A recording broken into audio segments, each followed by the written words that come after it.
అధ్యక్ష, ముందుగా గవర్నర్ గారి ప్రసంగానికి ధన్యవాదాలు తెలిపే తీర్మానం మీద మాట్లాడే అవకాశం ఇచ్చినందుకు ధన్యవాదాలు అధ్యక్ష. ముందుగా మొన్న జరిగిన ఎన్నికల్లో ముఖ్యమంత్రిగా ఎన్నికైన చంద్రబాబు నాయుడు గారికి, మంత్రులకి, శాసనసభ్యులకు కూడా మా పీడీఎఫ్ గ్రూప్ తరఫున హృదయపూర్వకంగా అభినందనలు తెలియజేస్తున్నాం అధ్యక్ష. ప్రజాస్వామ్యంలో ప్రజలే ప్రభువు. ప్రఖ్యాత శాస్త్రవేత్త, సామాజిక శాస్త్రవేత్త రూసో సోషల్ కాంట్రాక్ట్ అనే పుస్తకం రాశాడు అధ్యక్ష. ప్రపంచంలో ప్రజాస్వామ్యానికి ఆద్యుడు రూసోనే. రూసో ఆ పుస్తకంలో ప్రజా సార్వభౌమాధికారాన్ని వివరిస్తాడు.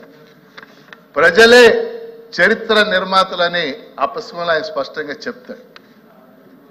ఆంధ్రప్రదేశ్లో ఎన్నికల రంగాన్ని పరిశీలిస్తే 1978 నుంచి 2024 దాకా కూడా ప్రజలు ఏ రీతిలో ఏ విధంగా స్పందించారో మనకు అర్థం అవుతుంది అధ్యక్ష.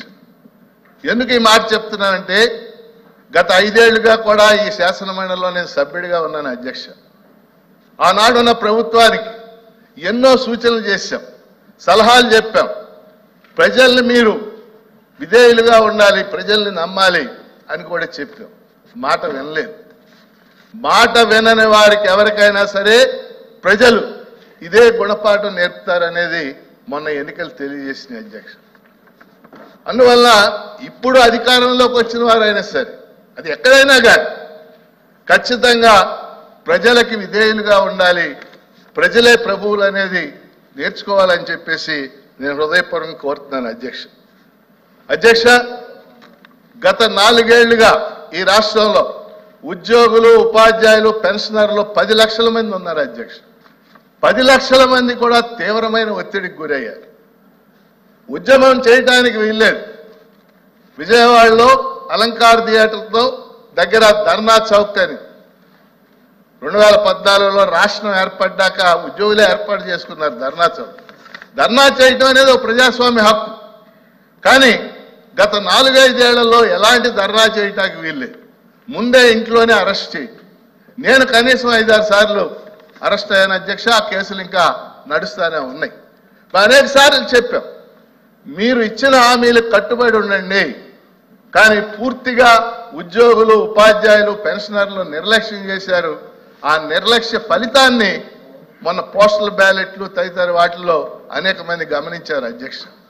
కానీ ఈ సందర్భంగా అధ్యక్ష 4-5 అంశాలు మీ ద్వారా ప్రభుత్వం దృష్టికి తీసుకొస్తాను అధ్యక్ష. మొదటిది విద్యారంగం అధ్యక్ష.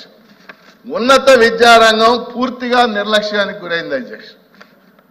ఈ క్షణాన అన్ని ప్రభుత్వ యూనివర్సిటీల్లో కలిపి 5,000 ప్రొఫెసర్ పోస్టులు, అసిస్టెంట్ ప్రొఫెసర్ పోస్టులు ఖాళీగా ఉన్నాయి అధ్యక్ష. వాటి భర్తీ జరగలేదు.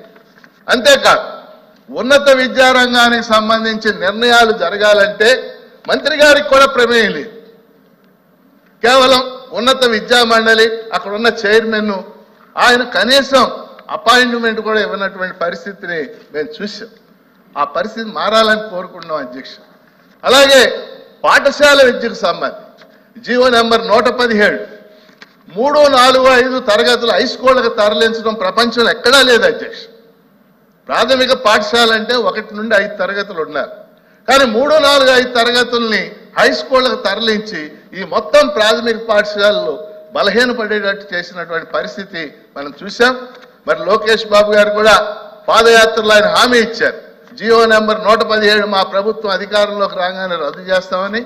ఆ వైపు ప్రయత్నాలు చేయాలని కూడా ప్రభుత్వాన్ని నేను కోరుతున్నాను అధ్యక్ష. అధ్యక్ష, మీ ద్వారా ఒక 5 అంశాలు క్లుప్తంగా ప్రభుత్వం దృష్టికి తీసుకొస్తాం. మొదటిది ఇరిగేషన్ ప్రాజెక్టులు అధ్యక్ష. గత ప్రభుత్వం 4 ఏళ్లలో బడ్జెట్ ద్వారా 62,000 కోట్లు ప్రాజెక్టులు కేటాయించింది అధ్యక్ష. ఖర్చు చేసింది కేవలం 30,000 కోట్లు. నేను అడిగిన ఒక ప్రశ్నకి ఆనాటి ఇరిగేషన్ మంత్రి గారే సమాధానం ఇచ్చారు. అంటే కేవలం సంవత్సరానికి ఒక 7-8 కోట్లు మాత్రమే ఖర్చు చేశారు. ఇవాళ ఉత్తరాంధ్ర సుజల స్రవంతి కానీ, అంద్రీనీవా కానీ, ప్రకాశం జిల్లాకు ప్రాణప్రదమైనటువంటి వెలిగొండ ప్రాజెక్టు కానీ ఇవన్నీ ఎక్కడికక్కడ నిలిచిపోయిన పరిస్థితిని మనం చూసాం అధ్యక్ష. అందుకని ఈ ప్రభుత్వం ఇరిగేషన్ మీద చిన్న తరహా ఇరిగేషన్ కూడా ఉదాహరణకి మాకు పల్నాడు జిల్లాలో ప్రాజెక్టు వరికిపూడి సెల అనే ప్రాజెక్టు ఉంది అధ్యక్ష. చాలా చిన్నది. అది పూర్తి చేస్తే 1,00,000 ఎకరాలకు నీళ్లు వస్తాయి, 60-70 గ్రామాలకు మంచినీళ్ళు వస్తాయి. ఇలాంటివి చాలా ఉన్నాయి అధ్యక్ష. కాబట్టి ఇరిగేషన్ మీద ప్రత్యేకమైన దృష్టి పెట్టాలని ప్రభుత్వాన్ని కోరుతున్నాను అధ్యక్ష. అట్లాగే రాజధాని 3 రాజధానుల బిల్లు ఈ హౌస్లో ఇక్కడే ఇదే హాల్లో వచ్చినప్పుడు 2019 డిసెంబర్ 17 పీడీఎఫ్ గ్రూప్గా మేము దాన్ని తీవ్రంగా వ్యతిరేకించాం. పాలనా రాజధాని ఇక్కడే ఉండాలి, ఖచ్చితంగా ఎగ్జిక్యూటివ్, లెజిస్లేచర్, జ్యుడిషియరీ ఇక్కడే ఉండాలి అని మేము స్పష్టంగా చెప్పాం. అయితే ప్రభుత్వాన్ని నేను కోరేది ఏంటంటే రాజధాని పట్ల ఒక వాస్తవిక దృక్పథం, పాలనా భవనాలు నిర్మించటం. ఎందుకంటే గత 5 ఏళ్లలో కూడా కేవలం తాత్కాలిక భవనాలను నిర్మించారు. అలా కాకుండా నష్టపోయిన రైతులకి న్యాయం చేయటం, పాలనా భవనాలు శాశ్వత ప్రాతిపదికన నిర్మించడం చేయాలని కోరుతున్నాను. ఈరోజు అవకాశం కూడా ఉంది వాళ్ళకి. ఎందుకంటే కేంద్ర ప్రభుత్వం మరి ఇందాక నేను చూసిన దాని ప్రకారం అయితే కేంద్ర బడ్జెట్లో కూడా కొన్ని నిధులు ఇచ్చారని చెప్పేసి చదివాను. అందువల్ల పాలనా రాజధాని నిర్మాణం జరగాలి. పోలవరంకి సంబంధించి అధ్యక్ష, పోలవరం ప్రాజెక్టు గురించి అందరం మాట్లాడతాం. కానీ వాస్తవం ఏంటి? 55,000 కోట్లని నిర్ణయించినప్పుడు 33,000 కోట్లు ఆర్ఆర్, రిహాబిలిటేషన్ అండ్ రికన్స్ట్రక్షన్. అంటే పునరావాసం, నిర్వాసితులు అనేది పోలవరం ప్రాజెక్టులో కీలకమైన అంశం అధ్యక్ష.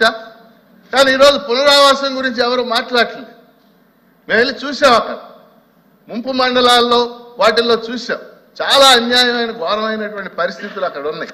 అందుకని కేంద్రంతో మాట్లాడేటప్పుడు పునరావాసానికి సంబంధించిన నిధులు కూడా పొందాల్సిన అవసరం ఉంది అధ్యక్ష. 2 మాటలు అధ్యక్ష.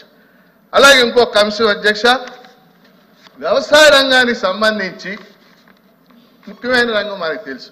మిగిలిన విషయాలన్నీ నేను మాట్లాడిన అధ్యక్ష.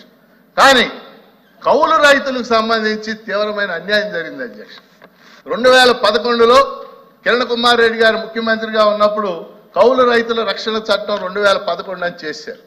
కౌలు రైతులు కార్డులు ఇచ్చారు, అది ఉపయోగపడింది. 2019లో చేసిన చట్టం, ఆ చట్టం మార్చి 2019లో జగన్మోహన్ రెడ్డి గారి ప్రభుత్వం కొత్త చట్టం చేసింది.